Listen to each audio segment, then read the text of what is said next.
नमस्कार साथियों, मैं संयम जैन नई ताज़ा न्यूज़ में आपका स्वागत करता हूं। आज हम मौजूद हैं ऋषिनगर में आवर्स अकेडमी में। आवर्स अकेडमी किसी परिचय की मोहताज नहीं है। पूरे हरियाणा के अंदर और हरियाणा के साथ लगते राजस्थान के इलाकों में भी आवर्स अकेडमी को पूरी अच्छे तरीके से जाना जाता है, क्योंकि VLDA BSc एग्रीकल्चर 4 ईयर और BSc एग्रीकल्चर 6 ईयर के तैयारियों के लिए, एडमिशन की तैयारियों के लिए ये नाम जो है नंबर 1 नाम है। और इसी के उद्देश्य के लिए आज यहाँ पर 10वीं के जो स्टूडेंट हैं, जो 10वीं पास करने जा रहे हैं, उनके लिए एक टेस्ट आयोजित किया गया था और सेमिनार भी आयोजित किया गया था, जिससे उनकी करियर की काउंसलिंग हो सके। इसी के बारे में हम जानने के लिए कुछ पेरेंट्स से बात करेंगे, कुछ स्टूडेंट से बात करेंगे और आवर्स अकेडमी के संचालक इंजीनियर सुरेंद्र पूनिया से भी हम बातचीत करते हैं। उनसे जानते हैं कि क्या उद्देश्य था, कि किस वजह से जो सेमिनार आयोजित किया गया था और किस उद्देश्य के साथ जो है ये परीक्षा आयोजित की गई। पूनिया जी बताएं कि सेमिनार और जो ये परीक्षा आयोजित की थी उसका क्या उद्देश्य था और उससे क्या हम उम्मीद करते हैं। देखो सेम जी, हमारे आवर्स अकेडमी में जब भी कोई इंट्रेंस टेस्ट होता है उसका एक ही उद्देश्य होता है। जो बच्चे हम लेते हैं अकेडमी में वो टेस्ट बेस पे ही लेते हैं, क्योंकि यहाँ पे डायरेक्ट एडमिशन बच्चों का नहीं होता।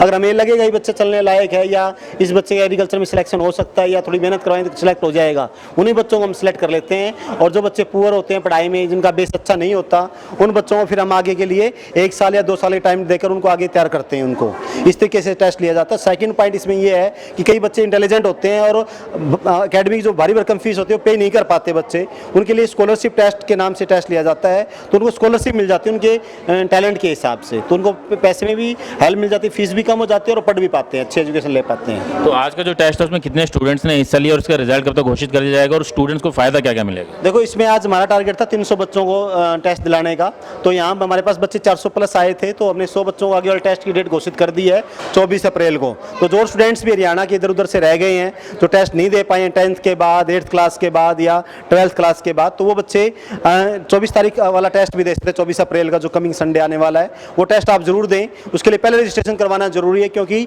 जिनका रजिस्ट्रेशन नहीं है उनके लिए सीट अगर नहीं है तो फिर उन बच्चों को हम टेस्ट सेम टाइम में नहीं ले पाते। इस टेस्ट का जो रिजल्ट रहेगा उसके आधार पर कितना फायदा जो है आप बच्चों को देने वाले हैं? देखो इसमें हम क्या करेंगे, इसमें 2 कैटेगरी हमने बनाई हुई है कि जो बच्चे इंटेलिजेंट्स होते हैं उनको स्कॉलरशिप मिलती है 5% से लेकर 25% तक, और जो बच्चे 30% से बिलो हैं उन बच्चों को फिर हम एडमिशन नहीं देते, क्योंकि वो बच्चे कंपटीशन में अच्छा करने की प्लेटफॉर्म पे नहीं है। अगर कई बार बच्चा मेंटली डिस्टर्ब हो गया या एग्जाम में नहीं दे पाया तो उसके मार्क्स कम भी आए हैं, उसको आगे मौका दिया जाएगा, अगला टेस्ट फिर कंडक्ट करके देखे। वो अगर उस टेस्ट में अच्छी परफॉर्म कर रहा है तो फिर हम उसको फिर दोबारा फिर मौका दे सकते हैं। तो अभी जब कोरोना जिस तरीके से बीता है, अभी फिलहाल लगभग ना के बराबर ही केसेस आ रहे हैं। हिसार तो कोरोना मुक्त हो चुका है, पर लेकिन बात करें पिछले 2 साल जो बीते, बड़े मुश्किल भरे 2 साल बीते हैं, तो उसके मुकाबले अगर देखते हैं बच्चे जो आ रहे हैं, क्या उनका वो पढ़ाई का लेवल है वो क्या वो मेंटेन कर पा रहे हैं? सेम जैन जी, इस बात में तो कोई दो राय नहीं है कि इन 2 सालों में पढ़ाई का 70 बच्चों का बिल्कुल डाउन गया है।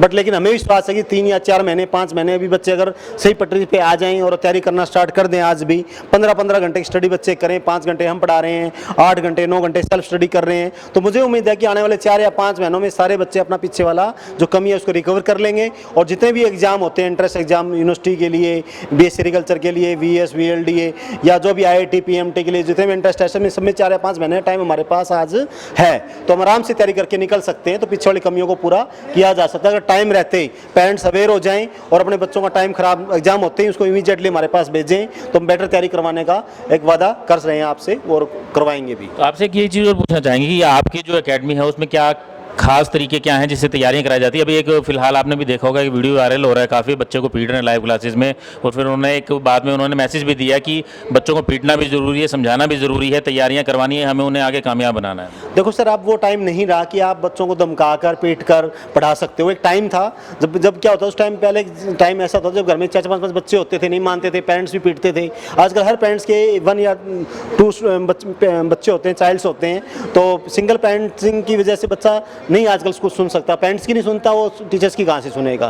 तो मैसेज टाइम में चाहिए कि बच्चे की काउंसलिंग की जाए, उनको सही और गलत का ज्ञान दिया जाए। तो जरूरी नहीं कि एजुकेशन ही सब कुछ है, एजुकेशन के साथ साथ ये अनुशासन बच्चों में अनुशासित करना, बच्चों को डिसिप्लिन में मेंटेन करवाना, बच्चों ये सब चीज़ें सिखाना भी बहुत जरूरी है। इसके लिए जरूरी नहीं है कि मारपीट ही की जाए, इसको आप बच्चे को प्यार से कुछ चीज़ समझाओ तो उसकी समझ में आती है। जैसे हम बच्चे घर में जब शरारत करते तब भी उनको प्यार से समझाते हैं, तो वैसे मैं सभी एजुकेशन इंस्टीट्यूट से चाहूँगा कि बच्चों को प्यार से डील करें, वो प्यार से भी बातों वो मान जाते हैं, तो गुस्से से या धमकी करने से या मारने पीटने का कोई सोल्यूशन नहीं है कि उसको अच्छी गाइडेंस मिलेगी। ऐसा अपने यहाँ की क्या खास तकनीकें हैं? देखो जी, हम जो बच्चों को पढ़ा रहे हैं, सबसे पहले होता है कि बच्चों को अवेयर किया जाता है, उनको इस बात का ज्ञान दिया जाता है कि आपके जो पेरेंट्स हैं वो आपके लिए कितना कुछ कर रहे हैं, उनकी आत्मा को जोड़ा जाता है ताकि वो आत्मा से उनकी आवाज़ आई तभी वो पढ़ पाएंगे।